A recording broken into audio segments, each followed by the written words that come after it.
क्लेमचं त्यानं समर्थन केलेलं आहे।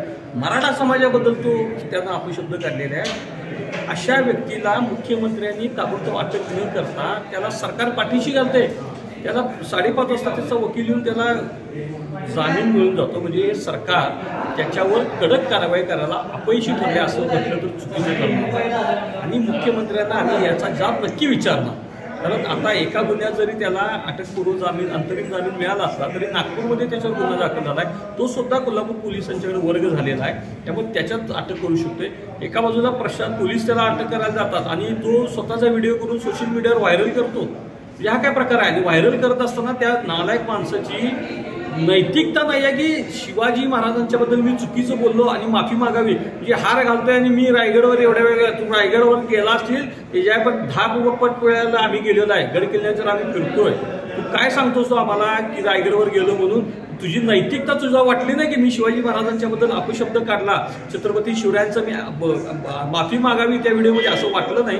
इतका हा निगरगट्ट आणि नालायक माणूस आहे, त्यालाही सरकार पाठीशी घालते, हे दुर्दैव आहे। आणि आम्ही मुख्यमंत्र्यांना पन्हाळ्यामध्ये अडवून याचा जाब नक्की विचारला। दीपक देसाई जे हिंदुत्ववादी संघटनेचे आहेत त्यांनी म्हणले की जे काही इतिहासकार आहेत त्यांनी हा बनाव तर केला नसेल का, आम्ही या घटनेचा निषेध करतो, पण या बनाव तर नसेल का याची पण चौकशी व्हावी असं ते म्हटलेले आहेत। काय माझी दिलीप दादांना विनंती आहे की इंद्रजित सावंत यांनी हा जर काय बनाव केला असता तर ते स्वतः त्यांचा मोबाईल द्यायला पोलिसांच्याकडे गेले नसते, फॉरेन्सिकच्या टीमला त्यांनी स्वतःच्या आवाजाचे सॅम्पल दिले नसते, ते खरे आहेत। त्यामुळं त्यांनी पोलीस स्टेशनमध्ये जाऊन दिला आहात आणि हा प्रशांत कोरटकर ज्याची बाजू ही लोक घेत आहेत तो मोबाईल स्विच ऑफ करून पळून गेला, याच्यावरून लक्षात आलं की पळणारा हा चोर असतो ही साधी गोष्ट आहे, हे आमच्या मित्रांना समजायला पाहिजे। ओके सर,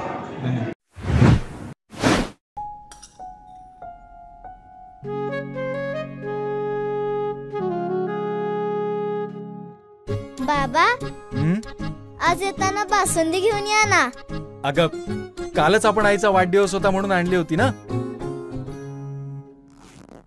ऐकलं, गोकुळची बासुंदी पुन्हा खावीशी वाटतेय।